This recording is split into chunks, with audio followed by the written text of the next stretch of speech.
Assalamualaikum warahmatullahi wabarakatuh. Subhanaka la ilma lana illa ma 'allamtana innaka antal alimul hakim. Allahumma anfa'na bima 'allamtana wa 'allimna ma yanfa'una ya arhamar rahimin.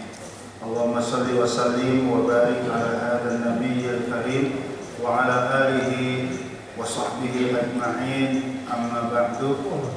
Ma'asyiral muslimin wal muslimat, jamaah salat subuh Masjid Jami Al-Awwal rahimakumullah wa yarhamukumullah. Tidak terasa bulan suci Ramadan tinggal 23 hari lagi. Semoga pandemi cepat berakhir dan semoga kita semua diberikan kesehatan yang sempurna dan Allah pertemukan dengan bulan suci Ramadan yang akan datang. Amin ya rabbal alamin.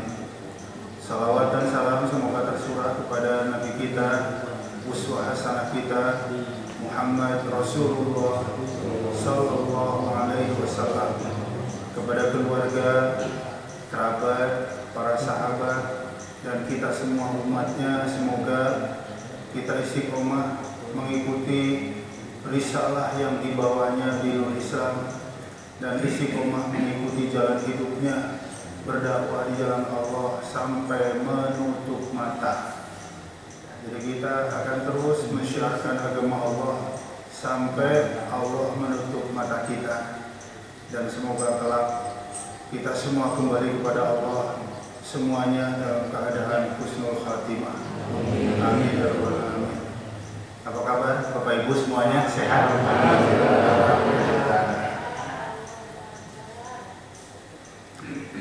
Atlet profesional akan bertanding di event nasional atau akan bertanding di event internasional, tapi tidak melakukan persiapan sama sekali.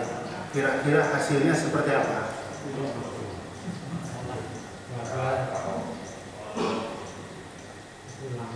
Sudah bisa dibayangkan ya? Bayangkan atlet bulu tangkis kita ya, latihannya sudah 5 bulan yang lalu, gara-gara di satu pesawat ada satu penumpang lain yang positif corona. Akhirnya tim Hong England kita dipaksa pulang. Tapi nggak tahu, mungkin masih ada lobby-lobby apa enggak, saya nggak tahu. Gampang ya jemaahnya. Ya.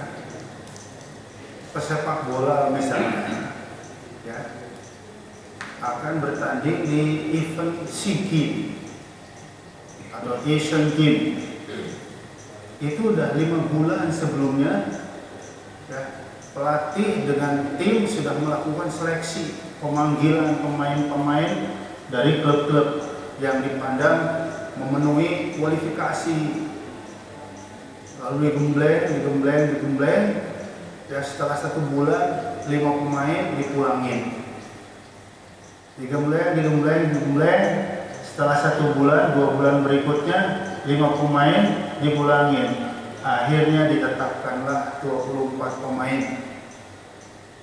Setelah ditetapkan, pasti mereka nggak boleh pulang, harus ada di satu camp pelatnas. Betul tidak? Ngapain di pelatnas? Ngendon tidur, ngendon makan? Enggak lah. Fisiknya digembleng, mentalnya digembleng, tekniknya digembleng, semuanya digembleng. Karena apa? Karena PSSI mentargetkan menang. Pelatihnya pun sedemikian rupa. Sejak awal PSSI mengontrak kamu satu target, mengantarkan tim sepak bola menjuarai Asian Games. Sanggup? Sanggup. Bayarannya sekian. Targetnya jelas. Ya, begitu targetnya jelas, maka tim kepelatihan itu akan melakukan berbagai persiapan. Benar kan? Kira-kira target Ramadan jelas nggak? Tadi disebut 3 tuh. La'allakum tattaqun. Itu Allah. Saya menghadirkan Ramadan setahun sekali dengan menetapkan target la'allakum tattaqun, agar kalian menjadi orang yang bertakwa, bukan orang yang benar-benar bertakwa. Semua kalimat takwa di dalam Al-Quran itu artinya benar-benar bertakwa. Emang beda ya orang bertakwa dengan orang yang benar-benar bertakwa? Ya beda. Kalau orang bertakwa mudah, semuanya bisa mengklaim. Tapi kalau benar-benar bertakwa nggak bisa diklaim. Kena tilang di jalanan. Ya, ada yang pernah kena tilang? Gimana perasaan? Gugup lah, grogi lah namanya kena tilang. Betul tidak? Kita buru-buru. Apa yang kita ucapkan? Mohon maaf Pak Polisi, saya buru-buru. Tolonglah jangan ditilang. Percaya deh, ini mobil saya, ini motor saya. Itu namanya apa? Klaim. Ini mobil saya, ini motor saya. Setiap orang yang kena tilang itu bisa ngomong kayak begitu. Tapi petugas nggak langsung percaya. Untuk membuktikan dia benar nggak pemiliknya. 3 hal yang akan polisi minta. KTP mana? SIM mana?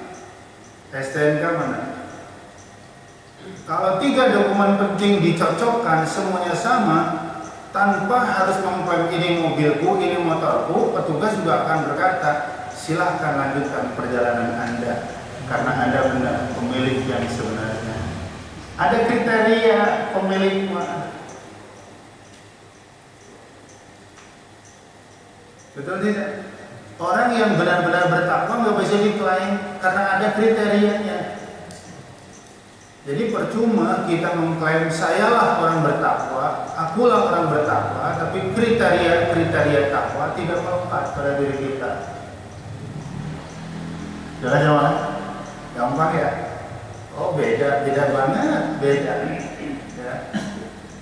Nah ini makanya kita pagi ini kita coba akan membahas kita tarhib Ramadan lah ya, persiapan Ramadan, karena pertemuan di bulan depan sepertinya sudah bulan Ramadan kalau nggak salah ya. Karena tahap ketiga April udah di bulan suci Ramadan, itu targetnya. Ya jadi orang yang benar-benar bertakwa nggak bisa diklaim. Ada ketentuannya ini. Nah ketentuannya apa ya kita nggak bahas sekarang. Target yang Allah tetapkan kepada kita, nih Ramadan aku hadirkan kepada kalian, kepada kita setahun sekali, aku menetapkan target la'allakum tashkurun tadi, walitukmilul iddata walitukabbirullaha ala ma hadakum wa la'allakum tashkurun. Itu la'alla yang kedua, itu target yang Allah sudah tetapkan, yang PSSI sudah tetapkan, yang PBSI sudah tetapkan.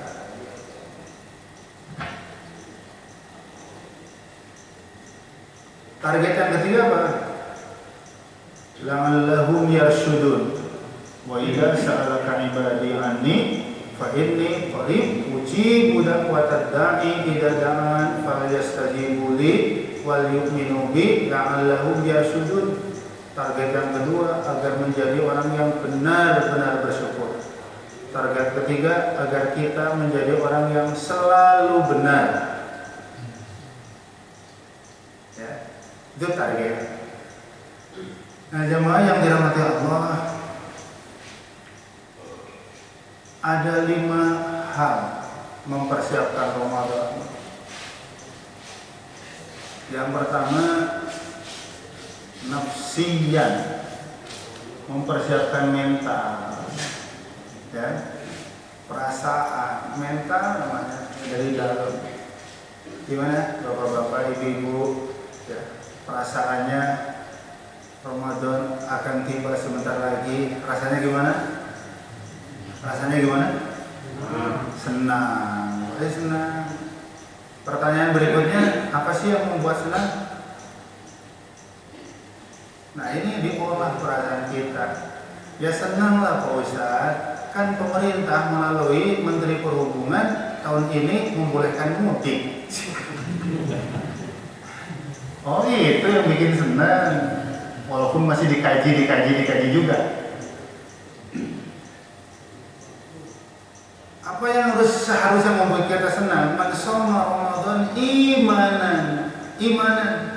Karena Allah menjanjikan pahala, ganjaran segala amal dan ibadah kita di bulan Ramadan yang tidak pernah dijanjikan di 11 bulan lainnya. Itu yang membuat kita senang. Dan itu yang membuat kita semangat. Jadi bayangin aja, kerja 11 bulan, upahnya sebulan 5 juta. Kerja di bulan Ramadan sebulan 100 miliar. Kita persiapkan segalanya lah supaya sampai Ramadan. Betul tidak? 11 bulan, tiap bulan cuma 10 juta. Di bulan Ramadan lebih dari 100 miliar. Kira-kira siapa yang tidak mempersiapkan diri untuk sampai Ramadan? Wah, enggak ada. Jadi itu imanan wahtisaban, bahasa hadis seperti itu. Dan apalagi ada satu riwayat sekalipun sebagian ulama ahli hadis mengatakan hadisnya dhaif, tapi mimbar fadail amal, keutamaan amal sih gak ada masalah. Man fariha bidukhuli Ramadan haramallahu jasadahu ala niran. Orang yang senang dengan pahala yang Allah janjikan di bulan Ramadan, senang, gembira, dan dia mempersiapkan diri, membuat langkah-langkah, maka Allah mengharamkan jasadnya telah tersentuh api neraka. Ya, makanya senang kita, gembira kita akan datangnya bulan suci Ramadan harus beda ya, dengan senangnya orang-orang kebanyakan. Memang masih ada yang mudik, masih kali ya sebagian yang muda-muda. Karena biasanya mudik itu ke orang tua. Kalau seumuran Pak Haji gitu, paling dimudikin kali Pak Haji ya. Kira-kira itu jelas saja nafsiyah. Jadi kita mempersiapkan diri menyambut Ramadan dengan sukacita. Satu. Yang kedua, persiapan apa? Fikriyan, ilmu. Ya. Ilmu apa Pak Ustaz? Ya fikih Ramadan, tentang Ramadan, keutamaan Ramadan. Ya. Tapi pagi ini saya ingin mungkin sedikit berbeda. Ya, ilmu Ramadan terkait dengan dalil disyariatkannya Ramadan, hal yang wajib, hal yang sunnah, hal yang makruh, hal yang membatalkan. Ya, saya kira ini sudah begitu populer. Ya, ilmu Ramadan pada pagi hari ini adalah mari kita menyusuri sirah salafus sholih. Ya, supaya menjadi acuan buat kita. Salafus soleh adalah kalimat yang sering kita dengar. Orang-orang dulu yang soleh, salaf artinya dulu, al-mutaqaddim, soleh yang baik. Jadi orang-orang dulu yang hebat. Siapa sih sebenarnya generasi salafus soleh? Para ulama sepakat generasi salafus soleh itu 3 generasi. Setelah 3 generasi disebut ulama khalaf al-lahiq, yang mengikuti ulama yang di belakang, yang mengikuti jejak pendahulunya. Jadi siapa salafus soleh? Rasulullah menyebut dalam sabdanya salafus soleh yang pertama, khairul quruni qarni. Sebaik-baik generasi adalah generasi ya di mana aku diutus jadi nabi. Para sahabat, khairul qurun, Rasulullah sudah membuat SK Generasi terbaik adalah sahabat. Generasi yang hidup di masa aku diutus jadi nabi dan beriman. Generasi sahabat. Lalu siapa lagi salafus saleh? Tsummal ladzina yalunahum, kemudian orang-orang setelah sahabat. Apa namanya? Tabi'in. Ya, tabi'in. Itu generasi terbaik. Lalu siapa lagi salafus saleh? Tsummal ladzina yalunahum, kemudian orang setelah tabi'in. Namanya tabi'in. Pengikut para tabi'in. Ketemu dengan tabi'in ketemu sahabat ketemu nabi. Udah. Jadi setelah tabi'in itu namanya generasi khalaf, ulama yang mengiringi, mengikuti setelah 3 generasi itu. Nah, jamaah yang dirahmati Allah, mari kita mencoba menyusuri bagaimana para salafus saleh menyambut Ramadan, bagaimana salafus saleh mengisi bulan suci Ramadan. Ya, mudah-mudahan ini menjadi spirit, menjadi motivasi, menjadi inspirasi kita. Karena apa? Yang namanya generasi terbaik, kejayaan Islam jadi era-era mereka itu. Kita semua hari ini kepengen gitu, merindukan kejayaan Islam akan hadir kembali di tengah kita, sebagaimana pernah dirasakan oleh warga Andalusia dulu, Spanyol 700 tahun, 7 abad. Betul dia? Generasi sebelumnya jauh lebih keren lagi.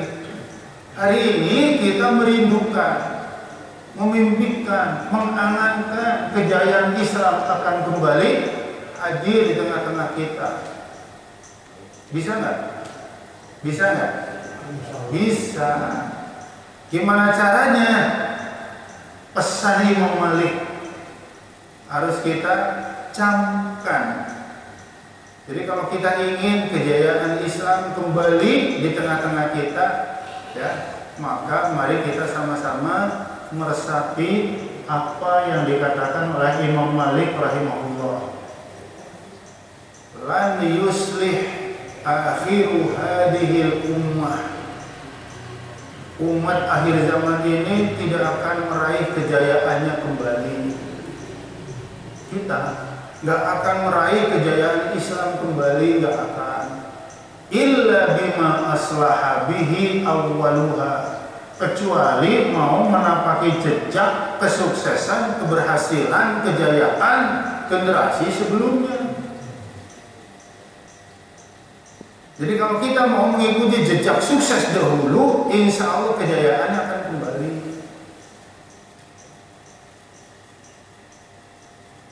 Ya. Selamat pagi, assalamualaikum, waalaikumsalam. Kata Pak Edi, mohon maaf, mau nanya, yang seminar terakhir Ramadan di lantai berapa ya? Ceritanya terakhir Ramadan diselenggarakan di Hotel Indonesia di lantai 25 misalnya. Ya, Pak Edi datang di nyusul. Begitu nyampe di lobi, langsung dia nyamperin satpam. Ngapa? Yang seminar terakhir Ramadan di mana ya? Oh, mari Pak. Dengan Bapak siapa? Dengan Pak Edi. Mari Pak Edi. Langsung mendekat ke pintu lift, dipencet tombol, pintunya membuka. Lalu kata satpam, Pak Edi, yang seminar tadi Ramadan ada di lantai 24, Bapak tekan tombol 24. Kira-kira Pak Edi nyampe nggak? Nyampe nggak? Orang-orang yang datang pertama, yang sudah ada di lokasi acara, semuanya lewat lift itu. Semuanya mencet angka 24. Kalau kita mengikuti jejak yang sama, nyampe nggak ke sana? Ilustrasinya sederhana sekali. Kita ngomong, kita ingin kejayaan Islam kembali hadir di tengah kita. Kata Imam Malik, jangan mimpi ya, jangan ngelamun, kecuali kalian mau mengikuti jejak sukses para pendahulunya dulu. Ya? Jadi kalau kita mau mengikuti jejak orang-orang hebat terdahulu, aku yakin kejayaan Islam akan kembali hadir di tengah-tengah kita. Nah, apa sih yang dilakukan generasi terbaik yang Rasulullah sebut terlebih di bulan Ramadan?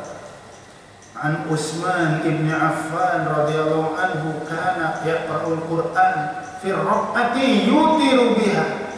Simak baik-baik. Ya, Utsman bin Affan seorang sahabat pastinya. Generasi salafus saleh pastinya. Beliau mengisahkan, saya kalau bulan Ramadan hatam Al-Quran dalam satu rakaat witir.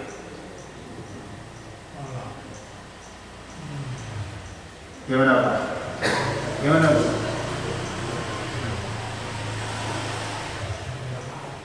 Sa'id bin Jubair meriwayatkan, ya, annahu yaqra'ul Quran fi raq'ati amamal Ka'bah.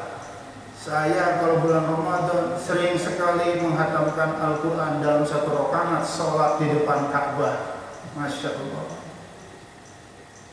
Pasti kita takjub, kagum.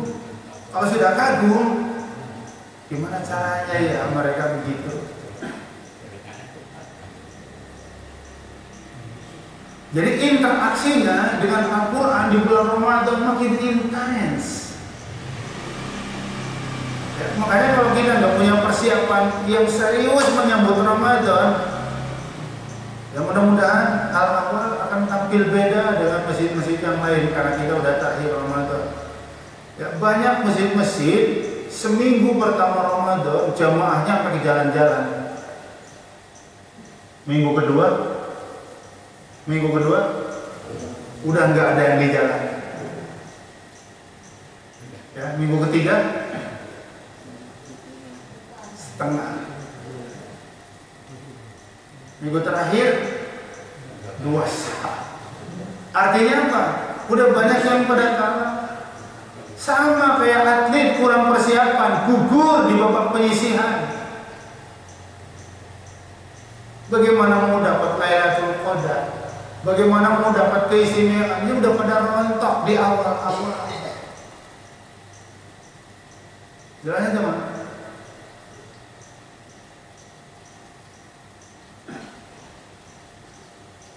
Wa minhum man yaqra'ul Qur'an fi thalasi layalin. Salafus saleh, orang-orang hebat terdahulu, ada yang khatam Al-Quran dalam 3 malam. Wa minhum man yaqra'ul Qur'an fi sab'i layalin, yang khatam Al-Quran kisaran 3 sampai 7 malam. Minhum Qatadah, di antaranya adalah Imam Qatadah. Wa minhum man yaqra'ul Qur'an fi 10 layalin, ada di antara salafus saleh yang khatam Al-Quran 10 malam. Dan tidak ada salafus saleh yang khatam Al-Quran lebih dari itu. Paham ya? Salafus saleh itu enggak ada yang khatam Al-Qurannya lebih 10 hari, maksimal 10 hari khatam. Jadi kalau 10 hari khatam, sebulan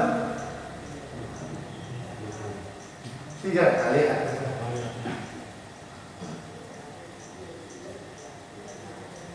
Katanya kepengen bangkit, katanya kepengen kejayaan. Ya, makanya kita memasang target. Kalau begitu tahun ini saya targetkan khatam Al-Quran berapa kali Pak Haji?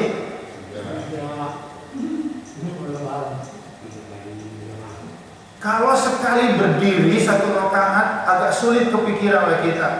Sulit kita membayangkan. Utsman bin Affan 1 rakaat witir, sulit kita membayangkan.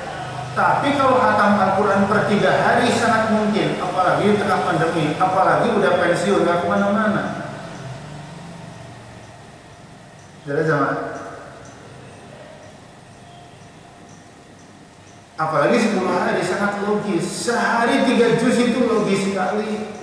Gimana caranya? Bikinlah cara. Ya, sholat kan 5 kali. Kalau kita ingin hatam sekali, tiap habis sholat cukup 2 lembar, 4 halaman. Ya hitung ya, ini mudah nih. Ya, 1 juz itu 20 halaman, 10 lembar. Betul kan? 10 lembar berarti 20 halaman. Bagi 5, 4 halaman, 2 lembar. Baca Al-Quran tiap habis sholat 2 lembar itu 5-10 menit. Insya Allah pantatnya kagak blinder. Kamu blinder ya?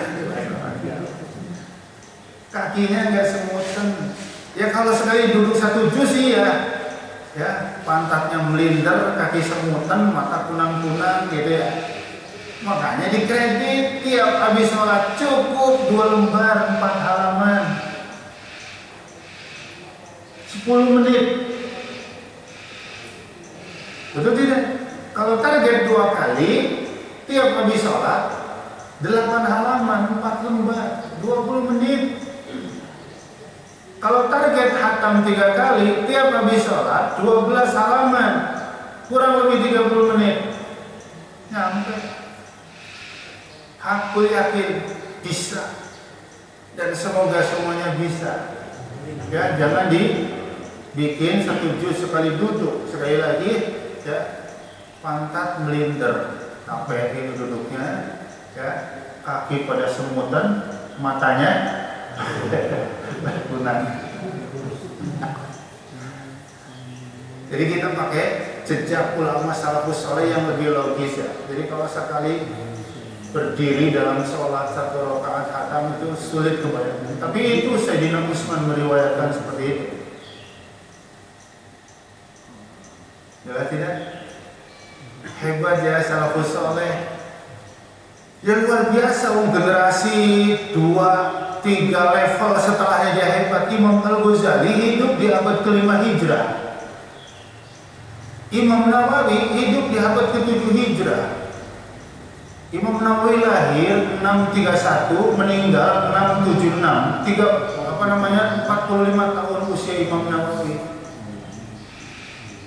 Ya, kita baca hadis Arba'in Nawawi, yaitu karyanya Imam Nawawi. Imam Nawawi aja hebat benar. Baca Riyadhus Shalihin, itu karya Imam An-Nawawi. Baca Al-Adhkar An-Nawawi, itu karyanya Imam Nawawi. Baca Al-Majmu' Syarah Muhadzab. Al-Muhadzab kitab fikih yang ditulis oleh Imam Asy-Syirazi, disyarah, dijabarkan sepanjang-panjangnya oleh Imam Nawawi sampai puluhan jilid. Kitab Sahih Muslim yang ditulis oleh Imam Muslim, 7.200-an hadis dihafal oleh Imam Nawawi. Berikut sanad-sanadnya. Sanad itu yang di depan. An dari siapa, dari siapa, dari siapa, dari siapa, dari Umar bin Khattab, kata Umar, Rasulullah bersabda, itu namanya sanad. Jadi kalau ada sekarang ya, tahfidz bersanad, hafalan Quran bersanad itu supaya nyambung. Ya, guru saya dari ini, gurunya dari ini, gurunya dari ini, gurunya dari ini, sampai ke Nabi. Itu namanya tahfidz bersanad. Ya. Innamal a'malu binniyat, itu hadis arba'in nomor 1. Itu udah lebih 7 sanad yang dipotong kata Imam Nawawi. Hadis arba'in Nawawi 42 hadis ya. Aku kumpulkan berbagai permasalahan. Kalau kita nggak sempat belajar sampai tinggi banget, sekolah tinggi banget tentang ilmu keislaman, bacalah hadis arba'in Nawawi ya, insya Allah untuk level awam kayak kita itu cukup karena mencakup berbagai persoalan agama. Dan aku potong sanadnya, setiap satu hadis 1-2 sanad agar mudah dihafal. Tapi ternyata 42 hadis nggak hafal-hafal juga. Padahal sanadnya udah dipotong dari Imam Nawawi. Ya, jadi Imam Nawawi itu Masya Allah, hadis Sahih Muslim 7.200-an hadis disyarah lagi, namanya Al-Minhaj. Masya Allah ya, Al-Minhaj belum banget, itu karya Imam Nawawi. Kayak apa sih kerja kerasnya Imam Nawawi? Ini juga patut ditiru oleh kita. Pernah mengatakan, ana ma wadatu jambi sanatain. Saya pernah 2 tahun tidak pernah meletakkan punggung saya di tempat tidur. Maksudnya apa, Pak? Saya tidak pernah meletakkan punggung saya di tempat tidur, nggak pernah rebahan. Terus kalau ngantuk gimana? Ini kursi, ini meja. Kerjanya nulis, menghafal, murojaah, mengulang-ulang yang dia dapat dari gurunya. Nulis, menghafal Al-Quran, menghafal hadis, murojaah, nulis. Lelah, capek, di atas tulisan, di atas buku, di atas meja. Bangun lagi, menghafal lagi, nulis lagi, baca lagi, capek, lelah. 2 tahun. Sedemikian luar biasa menuntut ilmu. Kata Imam Nawawi, simak baik-baik.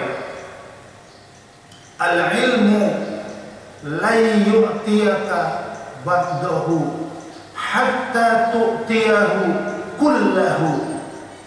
Ilmu tidak akan memberikan kepadamu walau sebahagiannya. Sebagian tuh 1%, 2%.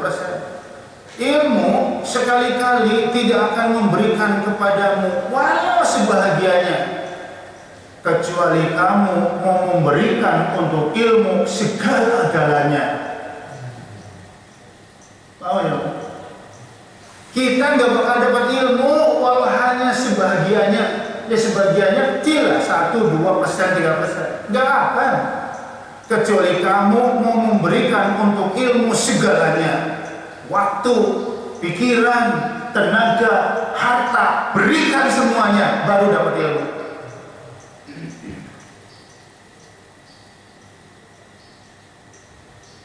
Kalau kita gimana menuntut ilmu? Sudah memberikan semuanya, belum tentu ilmu. Ke majelis taklim dia males-malesan, ya, dengerin tausiah males-malesan.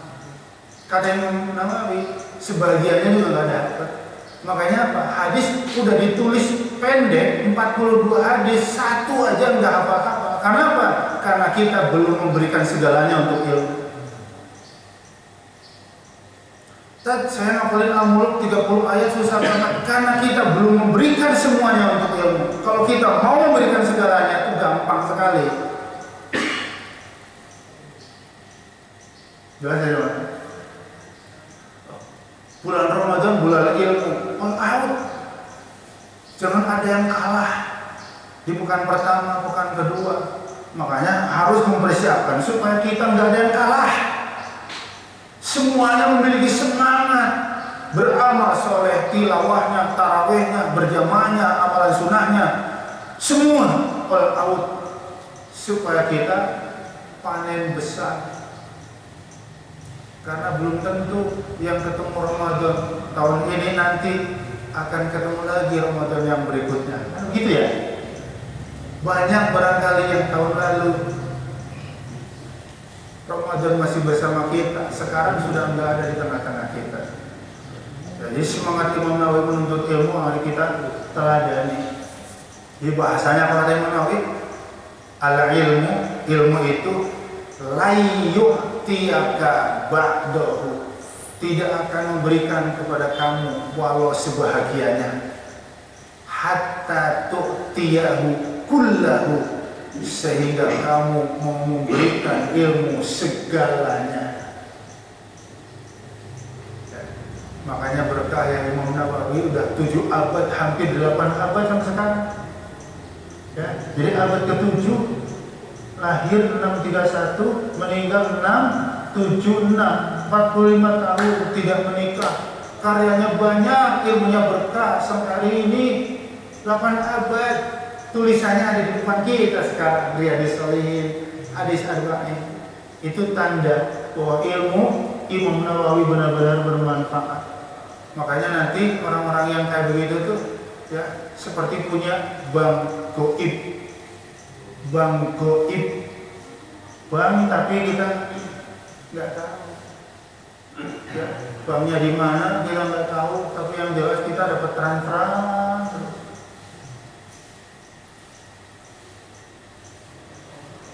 Ya, warga Aceh itu punya bank goib loh, yang gagal karena ada di Mekah. Ya, jadi orang Aceh yang menjadi penduduk Mekah yang meninggalkan tanah beli. Ya, makanya orang Aceh kalau pergi haji itu dapat pesangon banyak banget dari pemerintah Saudi. Karena apa? Orang yang megang warisannya asli penduduk Aceh yang jadi waris Saudi amanah betul. Dibikin berbagai hotel, terus hotelnya. Jadi orang-orang Aceh yang sana tiap tahun itu dapat uang banyak banget. Itu namanya bank goib. Kita punya bank, tapi banknya nggak tahu di mana. Tapi yang jelas kita dapat transferan. Orang yang banyak meninggalkan jejak-jejak kebaikan, laksana memiliki bank goib.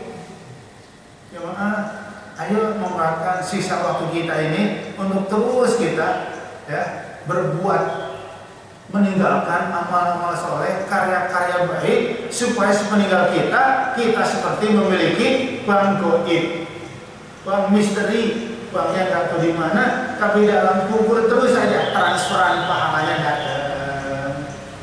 Masya Allah. Siapa saja yang baca Riyadhus Shalihin, siapa saja yang pelajari kitab Arba'in Nawawi, siapapun yang baca Sahih Muslim, siapapun yang baca Al-Majmu', Imam Nawawi itu kealiran pahalanya. Walaupun kita tidak nyebut hadiatan ila Imam Nawawi, itu udah otomatis ngalir pahalanya. Jelas sama? Masya Allah, ya luar biasa ya. Makanya mari kita mempersiapkan diri supaya kita benar-benar menjadi pemenang. Jangan cuma menjadi pecundang. Ikut bertanding tapi jadi pecundang. Kita ingin menjadi petarung sekaligus menjadi pemenang. Karena apa? Karakter kita ditakdirkan Allah lahir dalam dunia memang takdir pemenang, bukan takdir pecundang. Masa? Mohon maaf, ketika bapak ibu kita melakukan senggama hubungan intim, air mani yang memancar ke dalam rahim itu sekali memancar itu miliaran. Bakal cikal kembaran kita miliaran. Mereka berebut masuk, bertarung, gugur di level ini, gugur di level ini, gugur di level ini. Dan Anda ibu yang berhasil masuk ke rahim, jadilah Anwar, jadilah dia, jadilah Muhammad Ali, menjadi petinju legendaris. Berapa sih yang dikapok? Nggak ada 100 orang jadi legendaris. Kita mengkapok kembaran kita miliaran. Paham ya? Makanya itu harus diambil spiritnya buat kita, bahwa kita terlahir dalam dunia bukan takdir pecundang, cuma ikut bermain, cuma ikut bertarung, meramaikan saja. Bukan, kita ikut bertarung sekaligus menjadi pemenang. Karena takdirku adalah takdir menang. Mengerti? Gak ada takdir pemenang itu lemes, loyo, ngantuk. Takdir pemenang bingas gini mata. Tahu aja mana? Kira-kira olahragawan yang memang mau menang gimana kira-kira? Matanya melotot lah, nggak keliyep gitu.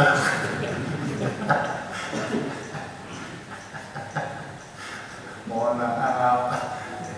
Motivator harus begitu lah ya. Kita harus, jadi takdir kita takdir apa? Pemenang. Ya, jadi sekali lagi, kita berhasil mengkao bukan ribuan miliaran kembaran kita KO semua masuk ke rahim 2 ya, berarti 2 itu masuk ke rahim 5 ya, 5 itu berhasil ya. Makanya ada kembar 2, kembar 3, kembar 5, berarti udah sukses dia. Jelas sama? Itu fikriyah gitu. Mari kita terus susuri jejak salafus soleh supaya kita kagum takjub. Setelah kagum, saya ingin kayak dia. Ya. Itu yang kedua. Yang ketiga, ya, persiapan Ramadan itu apa sih yang kita lakukan? Bikin target, bikin program. Untuk membuat kita lebih semangat itu hidup punya target, punya program. Kalau nggak ada target, nggak ada yang diuber, nggak ada yang dikejar. Pastikan kalau nggak Ramadan nggak ada target ya biasa-biasa.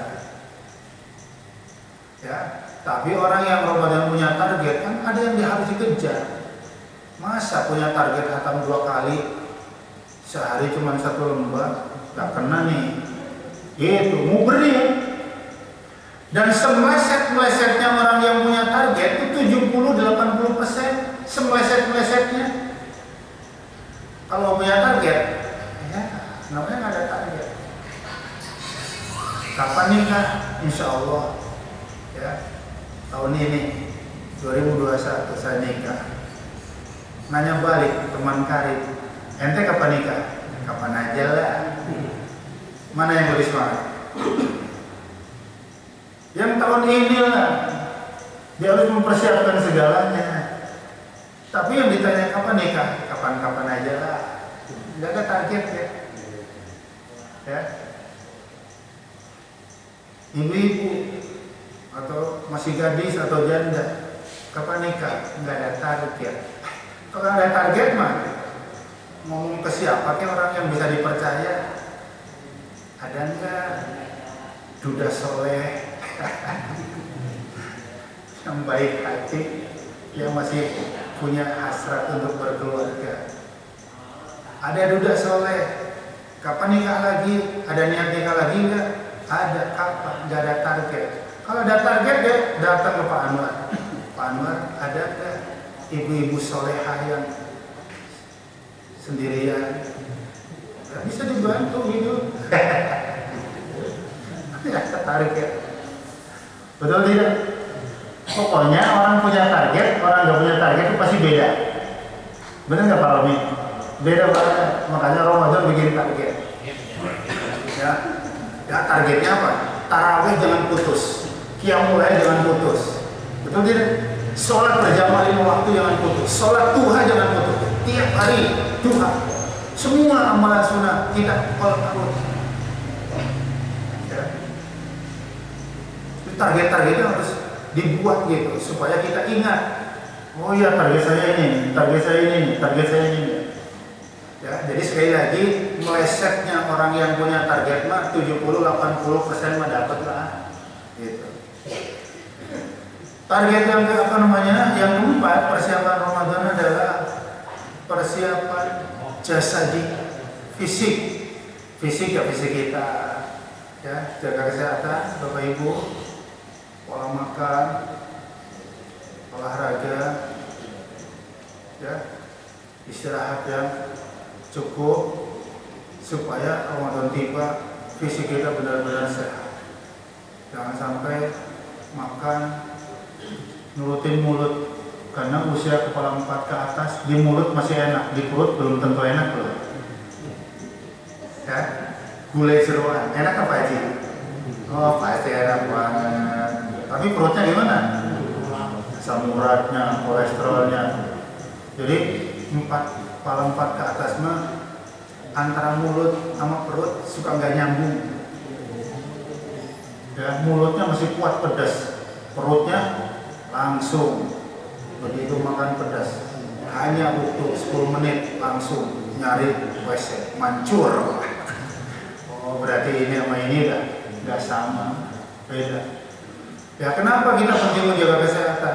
Tidak ada amal soleh yang bisa dikerjakan maksimal kalau kondisi kita sakit. Orang ke masjid dia sakit di rumah, orang sholat berdiri dia sakit duduk, orang puasa dibayar fidyah. Artinya sakit mah gak ada amal soleh yang bisa maksimal. Makanya persiapan fisik kita sebaik mungkin. Tapi ngomongin fisik bukan hanya itu. Lampu penerangan setiap jalan menuju masjid dikontrol. Ya jangan ada yang mati, jangan ada yang gelap, jangan ada yang kedip-kedip. Semuanya dibikin cerah. Ya, supaya orang yang mau berangkat ke masjid taraweh, tadarus semuanya semangat. Jangan lupa pintu kamar mandi masjid yang pada copot engselnya, keran yang pada mancur-mancur nggak tepada ruku, gayung yang pecah, ganti. Itu namanya persiapan fisik. Ya. Kamar mandi yang baunya nggak sedap, berapa sih kamper harganya? Supaya nyaman. Ya. Saya pernah berkunjung ke Masjid Darussalam di Cianjur. Ya, tahun berapa dia menjadi masjid terbaik nomor 1 versi DMI, Dewan Masjid. Ya, masjid terbaik di Indonesia versi Dewan Masjid tahun berapa saya lupa. Jadi kalau ada tamu dari luar kota yang nggak bisa nginep di hotel, datang aja ke masjid itu. Ada penginapan gratis. Mobil kita, motor kita dijaga keamanan. Sendal kita begitu masuk diamankan. Ya, ada minuman di situ, ada kulkas di masjid, berbagai minuman, suka-suka gratis. Ya, makanya apa? Orang yang berkunjung ke situ kalau nggak masukin infak itu malu. Semuanya ada. Keren banget tuh. Ya. Masa sih nggak infak? Sendal aja kalau dititipkan udah 2.000. Ya. Benekor berapa? Ya. Teh botol berapa? Mampir ke masjid itu, ya minum, ya ini, dan kita parkir mobil terus pulang begitu saja nggak infak, kita nggak malu? Malu lah. Kecuali kalau kita nggak punya apa-apa ya nggak ada masalah. Makanya pengurusnya setiap tahun tuh ada yang diberangkatkan umroh berdasarkan kesepakatan, ya, ulama dan tokoh masyarakat.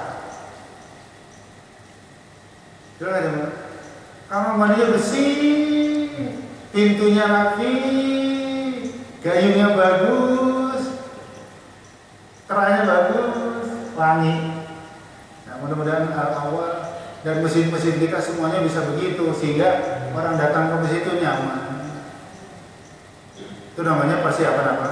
Fisik. Dan saya kira nih awal sedang terus ya berbenah diri. Mari kita support semuanya agar awal menjadi masjid yang representatif gitu ya, yang makmur, dia bersih, dia nyaman.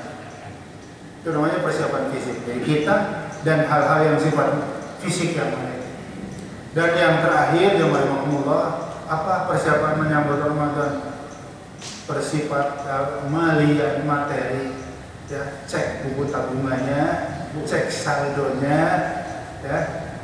Mungkin ada yang ada nisab, ambil mumpung bulan Ramadan, ya, kita berlomba-lomba. Rasulullah saja orang dermawan di bulan Ramadan, kedermawannya seperti angin berembus.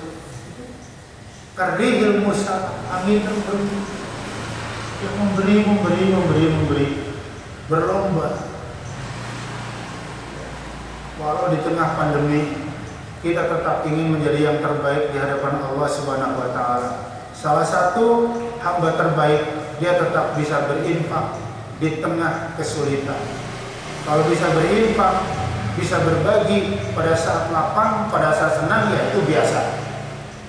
Dan orang yang benar-benar bertakwa, salah satunya adalah bisa berinfak, senang berinfak, walau dalam keadaan sempit dan sulit. Ya, jadi pandemi tidak menghalangi kita untuk tetap bisa berbagi, terlebih di bulan suci Ramadan. Jamaah yang dirahmati Allah, demikian barangkali beberapa hal, 4 atau 5 poin persiapan kita menyambut Ramadan. Yang mudah-mudahan kita semuanya diberikan Allah kesehatan yang sempurna dan dipertemukan kembali Ramadan 1442 Hijriah, dan kita bisa mengisi Ramadan nanti dengan lebih maksimal dibanding Ramadan-Ramadan yang sudah kita lalui. Ya, sekali lagi, mari kita canangkan, kita planningkan, kita programkan, ya, supaya pencapaian kita lebih maksimal insya Allah. Jemaah yang dirahmati Allah, cukup sekian dari saya. Terima kasih. Al-Afwa minkum. Assalamualaikum warahmatullahi wabarakatuh. Alhamdulillah, kita sama-sama kita lakukan kajian pada hari ini. Mudah-mudahan bermanfaat untuk kita semua.